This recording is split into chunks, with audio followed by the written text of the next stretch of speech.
Hello, everybody, and welcome back once more to Monster Roadtrip. I am TheOutbackAl.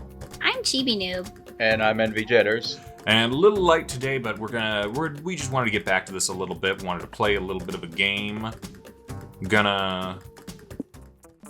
think we're just gonna go one player. This will probably be a little bit of a shorter run, because what we're actually trying to figure out, let's see here, easy? Higher initial resources, deeper conversations are impossible to fail. Extra attempt at deep conversation, standard initial resources. Lower initial resources, higher destination requirements. Resource changes are tougher. No extra attempts at deep conversations. I think that's what we want to do. Yeah, we do hard for what we want to do. Yeah, our main goal is to fail. Yes, we want to lose today. So we haven't lost a thing yet, and sometimes there's interesting things when you lose these games. So we're gonna try to go for that. I need to get some of these DLCs, I think, at a certain point. I just want one. You want and the moth. What about yes, Zoe? And I You want don't Zoe. like Zoe? What about the other? No, I want them all. Yeah, exactly. All right, let's see here. Today we're going with Brian.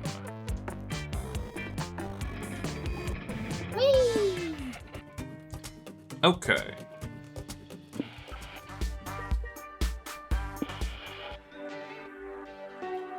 Now we did Surf Rock before. What are we feeling this time? I think we did Desert Vibes before. Okay. How about some lo-fi beats? We'll just chill out as we try to ruin our time this time around. Okay. All right. Starting now, there will be more to the destinations. Every destination has 2 extra layers you can unlock. Oh, You can check all the layers' requirements in the destination guide whenever you want. Click on the Destination tab to the right, or press E on the keyboard or LB on the controller. You must fulfill the requirements of a layer and then reach its destination if you want to unlock it. It adds some cool extra stuff to the ending. Okay, so we've been playing the very basic game for a while. This is probably where you're going to get a lot more of the cooler endings. It's a bigger challenge with bigger payoffs. Okay. Okay. Mr. Brian. Hello, right. Brian. We can go to the Animal Sanctuary or the shopping mall. What sounds good to you guys? Shopping mall, because there's more unknowns there. Yeah. Polly, why is there a shopping mall in the middle of the desert? Only God knows, Scott. Okay. I was like, someone better take that. Shopping mall is a place where you can sort of shop online, but like offline. You can feel young again by reviving good old ways of having fun at the mall. Okay. Well, here's the thing, too. We can technically fail every single choice because, we want to lose stuff. Kind of. Like, failure in this is not like it was before. It's like you do gain something usually, but this is more of a resource management game nowadays. So it's like we lose something and gain something. So it's mostly about trying to find one thing maybe that we want to lose the most. Arcade. I mean, the arcade does sound fun.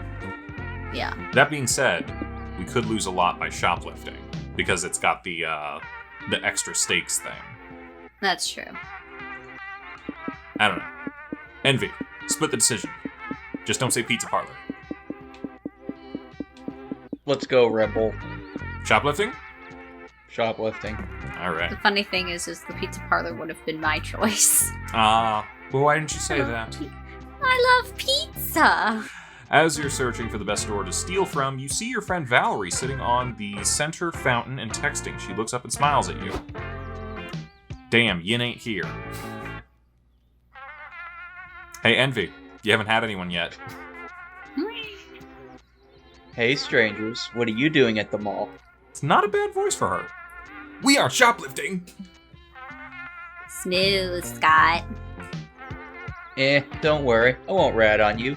I'm also a big fan of shoplifting. It's cheap, it's thrilling, and you get to stick it to the man. The man? What man? Why is he so sticky? Never mind. You guys are newbies at shoplifting, I'm guessing. Maybe I can help. Half the work is not getting nervous. Just vibe and no one will suspect you. Try whistling a jaunty tune as you shove shit into your pockets. Also, don't look suspicious. Avoid using fake mustaches. They're great for white-collar crime, but they don't work for shoplifting. But the Prankmasters love fake mustaches. They do. If you get caught, just pretend to be a time traveler from medieval times who still doesn't understand the concept of paper money or malls. Works every time. Okay, so just don't be suspicious. Don't be suspicious. Don't be suspicious. Don't be suspicious. Okay. Don't be suspicious. Don't be suspicious. No What one are else we gonna is a fan. steal? Valerie's got great tips. The only thing left to do is decide what you're going to steal. What'll it be? Ooh. You stole hearts back in your prom days. It's time to shoplift some hearts. Steal the security cameras. It will pave the way for future shoplifting. Plus, a security cam is the only thing that security cam itself cannot watch. Steal a store manager's identity. It's one simple theft that will automatically make everything in the store yours. I like that. Okay. With worryingly little effort, you steal the manager's identity. You start taking all the stuff you want, but then the real manager and the cops show up. What are you assholes doing? The manager demands. You're going straight to jail for robbing my store. Oh, funny story, actually. This is our store. Check it out. Here's an ID and a deed to the store made out to Mario McManager, which is my friend here. What are you saying? I'm Mario McManager, the manager yells. Are you though? Do you have an ID to prove it? Yes, Oh no, I can't find it. But look at my face. That's obviously my face on your ID. You stole my identity. This is like that Family Guy episode where James Wood steals Peter Griffin's identity. That could be explained. See, Mario McManager here isn't really a manager. That's just his cover story. He's actually an undercover cop trying to catch Brian, leader of the most notorious shoplifting clan in the world. After several failed arrest attempts, the FBI decided to surgically reconstruct McManager's face to look like Brian's so he could dismantle the clan from its... Is that the plot of Face Off? Face off? But Brian caught wind of the plan, so that scoundrel got his own face reconstructed to look like McManager's to escape arrest. Face off. We know you're Brian in disguise. Officers arrest him before he escapes and keeps ripping off the plot of Face Off. Face off. Wow, says one of the cops. Do you think they're telling the truth, Chief? They have to be, says the chief. When people lie, it's never this elaborate. McManager, I mean Brian, you're going to jail. The real manager is arrested, and you get to keep all of his products. You make 3 money selling some of it, and plus 1 hype, throwing the rest in a bonfire for lulz. You lose 3 soul for ruining a man's life, though. And Valerie's lie was so elaborate that you can't help but wonder if you really are Mario McManager. You lose 1 mind. Okay, so Wow. extra losses and gains, I guess. Alright. I guess we can lose our soul. Yeah, would be the easiest thing at this point. Doom's Diner or Troll Gas Station. Both of these include ones where we can gain soul. I thought Soul was yellow. Soul's the purple one. That's mine. Oh, that's mine. Okay. Well, we want to... I guess we don't... Okay, so we Blue can one get is up... hype. Orange is stamina. Yeah. And that's magic is pink. Yes. So, okay. I'm trying to game a little bit where it's like, okay, if we get something in one, what would be a common thing to lose in another? We did gain hype last time that lost us some soul. Do we want to try to gain hype again? Sure. Alright. All this car's missing is a good blah blah blah. A woofer. I can help. Woof woof. You read about this diner in a listicle of the top 10 most cursed restaurants you should never ever visit. Obviously, you took that as a challenge. Seriously, after all the dark magic you've messed with over the years, you think you can handle a diner. So now that you're here, what do you do? Use the jukebox, order something, look for a booth. I feel like we did do that before, so let's go with this and see if our hype can kill our soul. Okay. You all enter the diner and approach the jukebox to play some tunes. But before you can pick a song, your eerie waiter shows up to ruin your good time. Good. I wouldn't touch that if I were you. You were us. When were you us? I never noticed. Shh, Scott. It's okay. Gerard, stop confusing Scott with your past conditional tenses and be of service here. we're obviously not you because unlike you, we're cool, fun, and sexy. Mm-hmm. Which means we're gonna play some music. Oh, you think you're better than me? Ha! Cool, fun, and sexy has nothing on stressed, depressed, and hot in a sickly Victorian child way. I feel like you should be hanging out with Liam. Besides, I'm trying to do you a favor. The reason you shouldn't use the jukebox is because it's cursed. Ha! The only cursed thing here is this picture I found of a squirrel that ate a whole melon. Goodness. How did the squirrel manage to fit a whole melon in its body, Gerard? It shouldn't be anatomically possible, Gerard. Look at the squirrel, Gerard! Oh, stop. Your bubbly stream of nonsense is cursed enough already. Go ahead and use the jukebox. It's your funeral. No, it's not. My funeral is in a way cooler diner. Brian, choose a dope curse track to play. Go full DDR and do Valkyrie Dimension and Beethoven's Virus back to back. 10 uninterrupted hours of the Happy Birthday song. Okay. Now we know we're getting hype. What do we lose? Like the Happy Birthday song and the... I feel like this would cause us to lose, like, stamina. Mm-hmm. That's pretty easy. I don't know what playing the Happy Birthday song would make us lose. Maybe our mind? Our mind is also our sanity. low. Try it. Hey, seriously, I would not pick that one. Any other song, I don't care. Just not that one. You seem unsure. Let's give it a shot. Holly hits play and the diner is filled with that oh-so-familiar birthday tune that actually costs $50,000 if you actually want to play it once in a movie. Wow. Wait, really? Really? That's why a lot of movies have, like, alternate songs that they play. That song's not public domain? It's a copyrighted song from the 1950s. Yeah. It'll eventually be public domain, but currently no. At first, the other dining patrons join in, thinking it must be someone's birthday today. What a joyful situation! You gain 3 hype. When the song starts over, most people still sing along. Maybe there are 2 birthdays today? Then the loop continues, replacing all the joy of its song with stress and existential dread. But then there's one play of What's New Pussycat. Yes! Repeated enough, you start to notice the sentence Happy Birthday to You sounds kinda ominous, and how strange it is to sing this weird-ass song in restaurants, to have workers sing to you, a complete stranger, for successfully staying alive another year. May your birthday be filled with an endless stream of joy, dear diner client. We're so happy you managed to survive this long as our planet continues its journey around the sun. Joy! May you visit us again to celebrate with us. I hit that too quickly. As you envision this common situation in the creepiest possible light, suffice to say the waiters have bleeding holes for eyes. Chaos ensues around you. Clients are screaming and scratching the walls. Some stab their own ears. Many cry. One client begs for forgiveness as it actually was their birthday and they believe this is all their fault. Everyone has lost it. Everyone but 2 people. Don't you love birthday parties, Polly? Everybody gets so excited for the cake. I don't know what everyone's problem is. The Happy Birthday song's got a damn dirty bass line. This track slaps. Of course these 2 are beyond this insanity. The same isn't true for you, though. The endless Happy Birthday song erodes your mind. -3. Well, now we're trying to... soul. Let's try to lose our minds. The abandoned And village our would soul. be an easy place to... We could lose some soul there. We could lose some magic or something else there. We have been here. We haven't been to the circus yet, I don't think. Circus! Alright, there's a mystery. Oh, Yuck. the cursed bathroom, eh? You, Polly, and Scott grab some popcorn and head to your seats to watch the circus. On your way there, the ringleader runs up to you.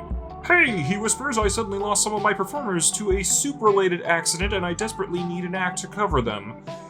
Then I thought to myself, if I randomly checked with the audience, I can bump into actually trained performers willing to join us. The rationale of this man is quite questionable, but you were born to embrace nonsense, so you tell him you are a circus performers. Fantastic! What sort of act can you do? Jugglers, magician, aerialist. Okay, Let's try that! That'll cause us an aerialist? Alright. We will gain and lose a lot more, so we have a higher chance, I suppose. You and your friends sign up to be acrobats. It might be dangerous, but today isn't the day danger suddenly becomes a deterrent for your choices. Good thing we don't have health bars. Yeah. Polly grabs the trapeze and does 3 flips in midair with no safety net. Whoa! She faces the audience, waiting for the applause. Boo! That chick's a ghost. She can't die. Where are the stakes? Yeah, boo. Also, why isn't she in a sexy leotard? Give us ass or give us death.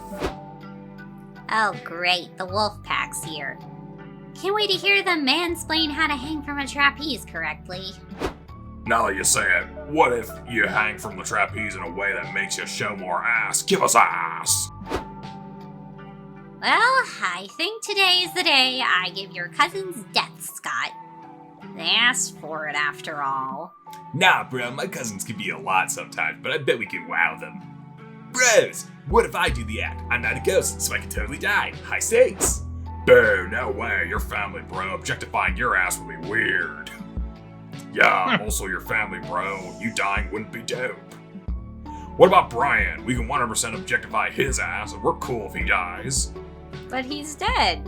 I'm technically living dead, so we can get rid of the living part. They make a good point, actually. This is up to you. How much should you up the stakes to wow the audience with your acrobatic skills and your ass? You're not reckless enough to do it with no net, but what about using a net made of a very itchy material? If you fall, it'll be like itchy.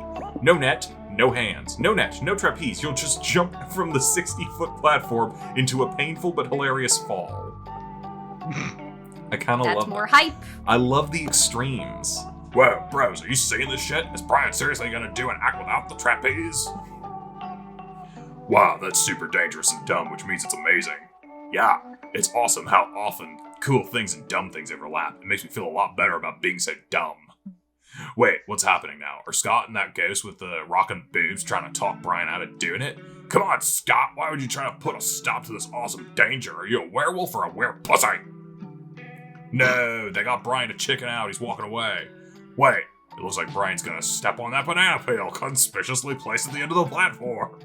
Really? Does that mean he'll... Yes! Brian slipped on the peel! Look at him falling from the platform. Holy shit, bro. He must have broken a fuck ton of bones. This is the best day of my life. Oh no. Wait, bro, I just had a thought. Whoa, that's a first. I wonder if Scott and the boobs ghost talking to Brian was part of the act. Maybe they just made it look like they were trying to convince him not to jump, so he'd slip on the peel and fake us out. What a roller coaster of emotions. I guess that's the sort of thing people who don't watch sports like so much about. What's that thing that's not sports called again? Art, I think.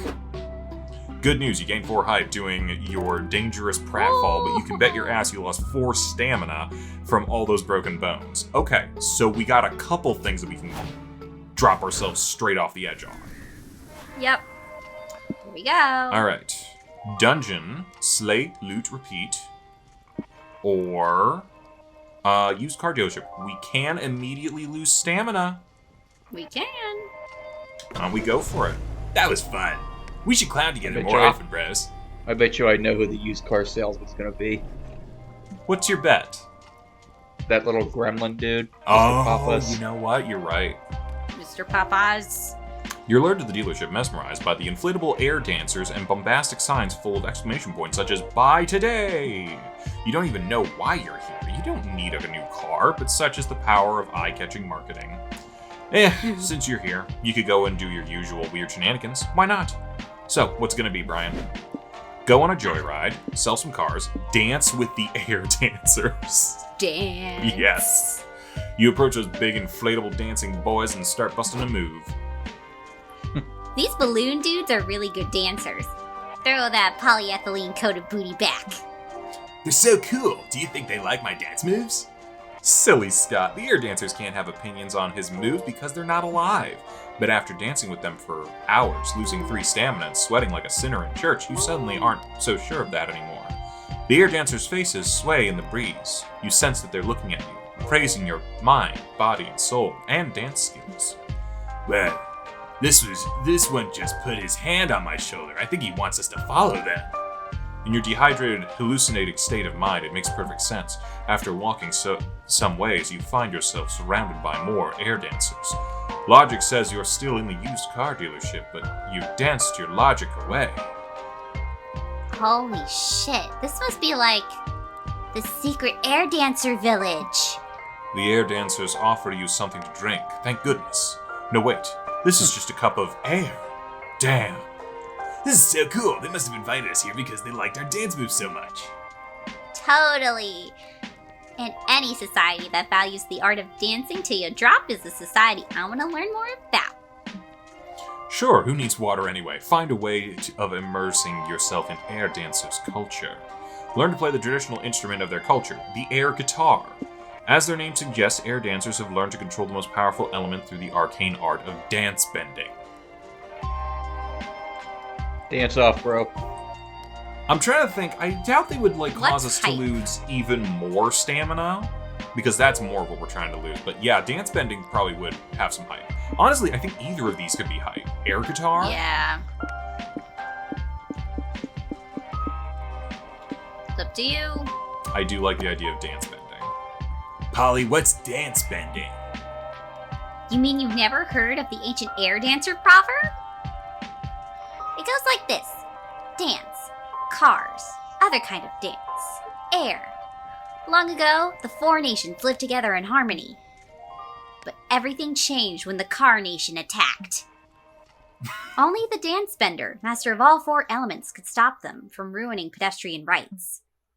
But when the world needed him most, he vanished. What? Where'd he go? Who knows? He could be anywhere. He could even be in this very room. Whoa, do you think I'm the legendary dance bender when we just forgot?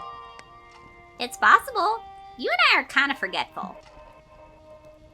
Are you a master of dance and other kind of dance? I think I am, and I breathe air, and I drove here in a car, so I'm connected to all of them. Then prove it, Boo. Show us some world-saving prophecy foretelling dance bender moves. Scott proceeds to do a silly dance, then he stops. Then he does another kind of silly dance. Polly is in utter awe. I can see it clearly now. Dance, cars, other kind of dance, air. Put them all together, and the dance bender's there. Look, all the air dancers are bowing down to you, Scott. You're like their living god now. The one true dance bender has come, the deflating air dancers say. Well, they don't say it, but you can sense the intent in their soulless, stickered-on eyes. Woohoo! I'm back, bros. I'm gonna defeat the Car Nation and save you all. You leave to embark on your heroic journey, which ends up being a journey to a water fountain, realizing this was all just a sunstroke fever dream. But Scott still somehow gained 3 magic from mastering dance bending, so it is possible that it was real? Who knows? Oh, we are so close to dead, my guys. Oh my gosh. The question will become, can we get, negative? Now, we've usually gone here. The car is, I don't know. That's for special endings that maybe we'll try later. Info, bus stop. I don't know that we'll be able to get that to work unless we go for a much longer thing. I wonder what the info is. Later that night. Ooh, pick a location. Or why don't we pick a location? See what there is. Well, there's nothing that will immediately lose us soul or stamina. We could lose some. We can lose soul. Yeah, we can lose some of that as a backup.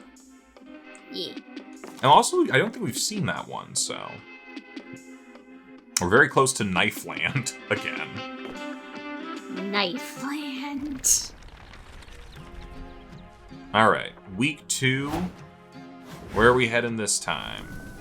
Seems we have the options of the biker bar and the secluded village. And I think we'll have to find out which one we go to next time. Bye-bye, everybody. Bye. Bye. Hey, thanks for watching, and if you haven't already, be sure to subscribe and ring the bell icon for notifications. If you enjoyed this video, give us a like, and feel free to check out some of our other gaming videos, our weekly podcast, Anime Yay or Nay, or our parody series, Madoka Magically Abridged. See you next time!